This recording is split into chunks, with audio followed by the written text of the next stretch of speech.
ఇక అమిత్ షా టూర్ మీద పెద్ద ఎత్తున చర్చ జరుగుతోంది. అమిత్ షా ఈసారి తెలంగాణ పర్యటన సందర్భంగా పెద్ద ఎత్తున చేరికలు ఉండబోతున్నాయనేది ఆ పార్టీ చేసుకుంటున్నటువంటి అంచనా. ఇప్పటికే నందీశ్వర్ గౌడ్ చేరికతో పెద్ద ఎత్తున చేరికల్ని ఈసారి ఆహ్వానించేటువంటి ప్రయత్నంలో బీజేపీ ఉన్నట్టుగా వార్తలు. ఆ సందర్భంలో మాజీ మంత్రులు ముఖ్యంగా కాంగ్రెస్ పార్టీకి సంబంధించిన నాయకుల్ని టార్గెట్ చేయబోతున్నట్టుగా వస్తున్నటువంటి వార్తలు. రామ్మోహన్ గారు, మీ పార్టీ నుంచే మొదటి వరుసలు ప్రారంభం కాబోతున్నాయా? అసలు యాక్చువల్గా నందీశ్వర్ గౌడ్ అనే వ్యక్తి మన జరిగినటువంటి సునీతా లక్ష్మారెడ్డి గారు ఎంపీగా కంటెస్ట్ చేసిన సందర్భంలో అప్పుడే అతను సైలెంట్ అయిపోయాడు. ఆ ఎలక్షన్స్కి అతను సైలెంట్ అయిపోయాడు. ఆ తర్వాత కూడా మెంబర్షిప్ డ్రైవ్ కూడా మా పార్టీలో జరిగిన మెంబర్షిప్ డ్రైవ్లో కూడా తను పాల్గొనలేదు. మా పార్టీకి అతను దూరంగా ఉంటున్నాడు ఆల్రెడీ. ఆ వ్యక్తి బీజేపీలో జరిగినంత మాత్రాన మాకు అక్కడ ఒరిగేదేం లేదు. ఎందుకంటే ఆయన లేనప్పుడు కూడా అక్కడ కార్పొరేటర్ని మేము గెలిపించుకున్నాం. పటంచెరు కార్పొరేటర్ని జిహెచ్ఎంసీ ఎన్నికల్లో గెలిపించుకోవడం జరిగింది. కాబట్టి ఎట్టి పరిస్థితుల్లో కూడా కాంగ్రెస్ పార్టీకి ఎట్లాంటి డోకా లేదు. నెంబర్ 2 ఏంటంటే బీజేపీకి గ్రామీణ ప్రాంతాల్లో చాలా మంది కాంగ్రెస్ పార్టీకి సంబంధించిన నాయకులు ఇలా నందీశ్వర్ గౌడ్ లాగే యాక్టివ్గా ఉంటున్నారు, పెద్ద యాక్టివ్గా ఉండట్లేదు. ఉన్నావా అంటే ఉన్నావా అన్నట్టు అప్పుడప్పుడు నందీశ్వర్ గౌడ్ నెల రోజులకు మీ గాంధీ భవన్కి వస్తారు. నందీశ్వర్ గౌడ్ మా పార్టీ కార్యక్రమంలో పాల్గొన్నప్పటికీ కూడా పటంచెరు కార్పొరేటర్ని మేము గెలిపించుకోవడం జరిగింది. అంటే కాంగ్రెస్ పార్టీ ఎంత బలంగా ఉంది పటంచెరు నియోజకవర్గంలో అన్నది గమనించాలని చెప్పి తెలియజేస్తున్నా. అదేవిధంగా గ్రామీణ ప్రాంతాల్లో గ్రామీణ ప్రాంతాల్లో అసలు బీజేపీకి ఎక్కడ కూడా డిపాజిట్లు కూడా వచ్చిన సందర్భాలు లేవు. ఆ పార్టీకి ఎక్కడ కూడా వేర్లు లేవు, సభ్యులు లేరు, ఏం లేరు. కాబట్టి ఎట్టి పరిస్థితుల్లో కూడా కాంగ్రెస్ పార్టీ అనేది ఒక గడ్డి లాంటిదండి. అది గడ్డి పీకేస్తే గడ్డి మళ్ళీ ఎట్లా వస్తుందో అట్లా కాంగ్రెస్ పార్టీని ఎవరు కూడా ఏం చేయలేరు. త్యాగాల కుటుంబం నుంచి వచ్చింది. ఇందిరాగాంధీ గారు దేశం గురించి త్యాగం చేయడం జరిగింది. రాజీవ్ గాంధీ గారు దేశం గురించి సరే 60 ఏళ్ళ నుంచి మాట చెప్తానే ఉన్నారు. కానీ ఇప్పుడు ఈ పార్టీ భవిష్యత్తు ఏంటన్నది ఈ రాష్ట్రంలో చర్చ కదా. ఇప్పుడు ఆ విషయం గురించి దిలీప్ గారు కూడా మాట్లాడతారు. దిలీప్ గారు చాలా ఆశలు పెట్టుకున్నట్టున్నారు. పోల్ మేనేజ్మెంట్ విషయంలో ఇప్పుడు అమిత్ షా అనేవాడు ఎక్స్పర్ట్ అని ప్రూవ్ చేస్తున్నాడు. యూపీలో కూడా పాపం ఈ ములాయం పార్టీకి కానీ లేకపోతే ఆయన కొడుకు అఖిలేష్ కానీ కాంగ్రెస్కు అలయన్స్ వచ్చినప్పుడు అందరు కూడా ఓహో అయిపోతుంది బ్రహ్మాండమైన అలయన్స్ వచ్చింది అనుకున్నారు. ఏం జరిగిందో మనం చూసాము. డెఫినెట్లీ తన కెపాసిటీ ఏంటో అమిత్ షా అనేవాడు పోల్ మేనేజ్మెంట్లో ప్రూవ్ చేశాడు. బూత్లను ఒక ఫోకస్ పాయింట్గా శక్తి కేంద్రాలుగా మలుచుకే విషయంలో అతను అస్సాం కావచ్చు, మణిపూర్ కావచ్చు, గోవా కావచ్చు, ఇటుపక్క యూపీ కావచ్చు, డెఫినెట్గా థంపింగ్ సక్సెస్ అనికి వచ్చింది. ఈరోజు ఒక ఫోకస్ ఆయన తెలంగాణ మీద ఆంధ్రప్రదేశ్ మీద పెడుతున్నాడంటే ఎవరైనా ఆలోచించాల్సిందే. న్యాచురల్గా ఇక్కడ కొంత మార్పులు వస్తాయి, సహజంగా వస్తాయి. వారు అన్నట్టు వారి పార్టీ వాళ్ళు కావచ్చు, ఇంకోరు పార్టీ వాళ్ళు వస్తారు. ఏదేమైనా ఆయన అన్నట్టుగా మీకు సంస్థాగత నిర్మాణం ఊళ్ళలో లేదు, అక్కడ లేదు, ఇక్కడ లేదు. ఆ నిర్మాణం కోసమే ఆయన చేసే ప్రయత్నం అంతా. సో మీరు దాన్ని కాదనగలుగుతారా? ఏ పార్టీకైనా అవకాశం ఉంటుంది. డెఫినెట్గా ఈ రోజున మోడీ వేవ్ అనేది దేశవ్యాప్తంగా కొనసాగుతుంది అనేది ఎవరైనా అంగీకరించాల్సిన విషయమే. ఆయన ఎంత ప్రయత్నం చేసినా రాహుల్ గాంధీ గారు దాని పార్టీని లేపలేకపోతున్నాడు. మరి లేపే అవకాశం ఉన్న అమిత్ షా దూసుకుపోతున్నాడు. సో దీన్ని ఎవరు కాదనగలుగుతారు? సో ఆ ఇంపాక్ట్ డెఫినెట్గా ఆయన పర్యటన ద్వారా ఓల్డ్ సిటీ మీద కూడా పడబోతోంది. గతంలో ఓల్డ్ సిటీ కంచుకోట అనుకున్నారు. ఆ పార్టీ వాళ్ళే ఈరోజు గడగడలాడే పరిస్థితి అమిత్ షా తీసుకొచ్చాడు. ఆ పర్యటనలో తీవ్రమైన చర్చ, ఆసక్తి, అన్ని పార్టీల్లో ఉన్నటువంటి వాళ్ళు, మీరు అసంతృప్తి వాళ్ళు కావచ్చు, మరొకళ్ళు కావచ్చు, వాళ్ళందరూ బీజేపీ వైపు చూస్తున్నమాట వాస్తవం. అందులో అవకాశం అయితే డెఫినెట్గా వ్యాక్యూమ్ ఏర్పడ్డది. దాన్ని ఎన్కాష్ చేయడంలో ఆయన ఎక్స్పర్టే. చరిగారు రియాక్ట్ దృశ్యాలు. చరిగారు మీరేమంటారు? మొదటి విడతలో టీడీపీ కాంగ్రెస్ పార్టీ నాయకులు, రెండో విడత పర్యటన సందర్భంగా టీఆర్ఎస్ నాయకులు కూడా చేస్తారు అన్నది బీజేపీ నాయకత్వం చేసుకుంటున్నటువంటి ప్రచారం. నిజంగా అటువంటి వాతావరణం ఉంటుందా? తప్పులేదు. పార్టీ పరంగా వాళ్ళు సంస్థాగతంగా బలపడాలి అన్న ఆలోచనలో తప్పు లేదు. ఎందుకంటే ఉత్తరప్రదేశ్ లోపల అనూహ్య మెజార్టీ వచ్చింది కనుక ఆ ఊపు లోపల దాంట్లో ప్రయత్నం చేస్తున్నారు తెలంగాణ రాష్ట్రం కానీ ఆంధ్ర రాష్ట్రం కానీ.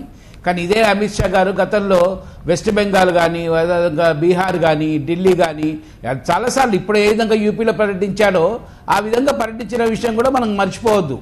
ఎందుకంటే ఓకే, అమిత్ షా గారిని ఊహించుకొని అమిత్ షా వస్తే మొత్తం మీద అవుతుందన్న ఆలోచన బీజేపీ ఉండటం తప్పులేదు. ఎందుకంటే ఒక నాయకత్వం పటిష్టం కావాలన్న ఆలోచనలో పార్టీ తప్పులేదు.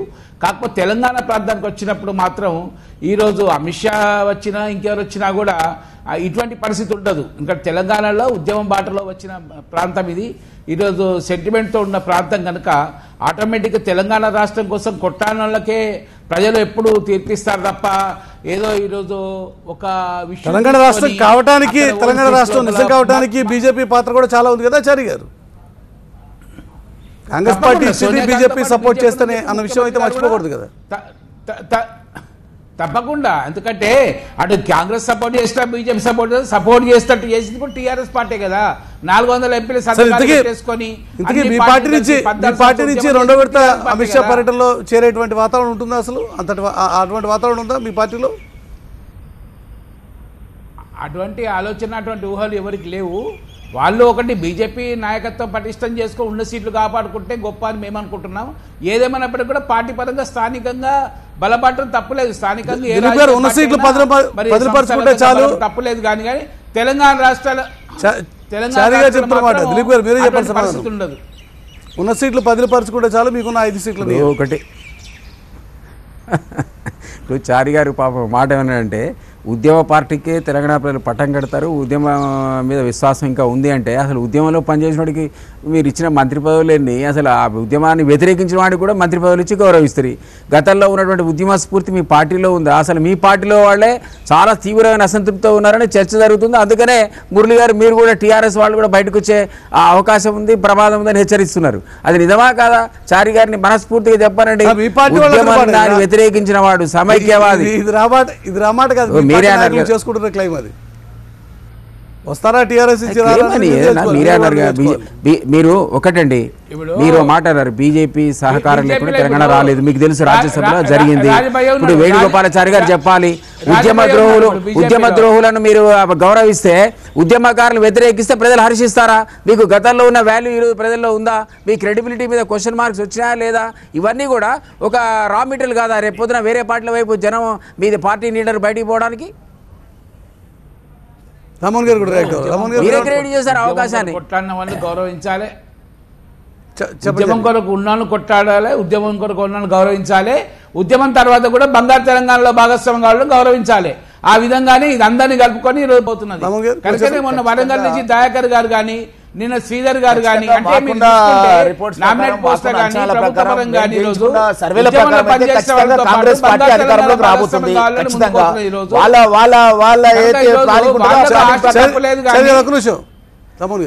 మాకున్న సర్వేల ప్రకారం, మాకున్న రిపోర్ట్స్ ప్రకారం ఖచ్చితంగా కాంగ్రెస్ పార్టీ అధికారంలోకి 2019 రాబోతుంది. అది గ్రహించే ముఖ్యమంత్రి తొందరగా ఎన్నికలకు పోవాలి.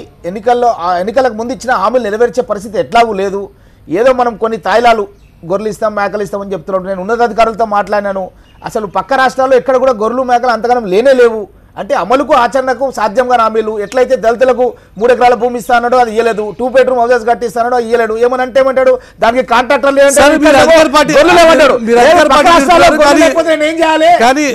మీ పార్టీ నుంచి వేరే పార్టీలకు నాయకులు పోతారా లేకుంటే నేను చేయాలి అనేది విషయంగా ప్రచారం చేసుకోవడానికి అతను కాగితాల వరకే కానీ అమల్లో మాత్రం ఎక్కడ కూడా టీఆర్ఎస్ మీరు అధికార పార్టీ టార్గెట్ చేస్తున్నారు. కానీ మీ పార్టీ నుంచి నాయకులు బీజేపీ పోతారా? అధికార పార్టీకే అది లేనప్పుడు వీళ్ళకి ఎక్కడ ఉంటది?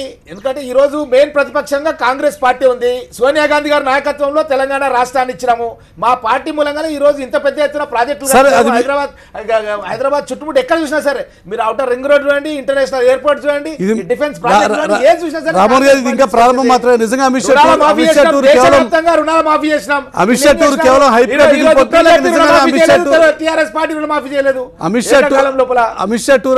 ఒక హైప్ గా మిగిలిపోతుందా, లేక నిజంగానే పెద్ద ఎత్తున పార్టీకి ఊపు ఉత్సాహం వచ్చేటువంటి ఆస్కారం ఉందా? పరిణామాలు ఏ రకంగా మారబోతున్నాయో చూద్దాం. చర్చలు పాల్గొన్న ముగ్గురు నాయకులకి ధన్యవాదాలు. ఇది వాళ్ళ న్యూస్ వాచ్. న్యూస్ వాచ్ వాళ్ళు కలుసుకుందాం. చూస్తూ ఉండండి.